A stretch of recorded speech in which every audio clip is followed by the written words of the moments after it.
Rise and shine! Mga ka-RSP, tuloy-tuloy ang ikot ng kapalaran. Ngayong Lunes, ang Monday, narito na po ang gabay, patnubay palala at prediksyon mula kay Master Hans Kua.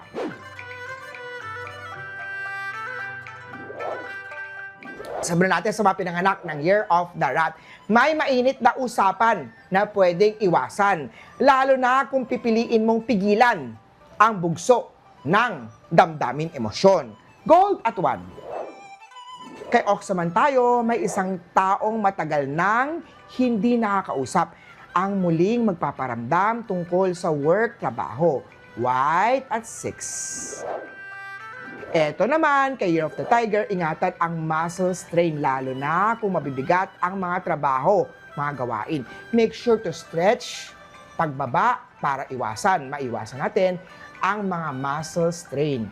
Blue at 9. Kay Rabbit naman tayo, iwasang gumastos para lang magpasikat. Mas okay na simple yet strong. Green at 3. Kay Dragon naman tayo, nasa iyo ang spotlight, kaya make sure that you are prepared sa presentation o sa meeting. Red at 5. Ang pagiging mysterious naman ay kinigigiliwan niya sa mga Year of the Snake. Ngunit, huwag din tayo puro sikreto dahil baka magkaroon ng mga trust na issues. Pink at 7. Sa mga pinanganak ng Year of the Horse, may bagong opportunity na tila hindi exciting sa simula, pero long-term naman ang benefit. Yellow at 8. Kay Goat naman tayo, bigyan ng pahinga ang mga eyes mata mo para iwasan natin ang mga gadget overload.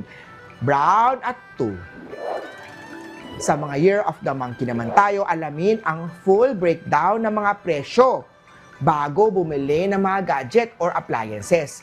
Baka may mga nakatagong other fees na hindi dapat kasama dyan.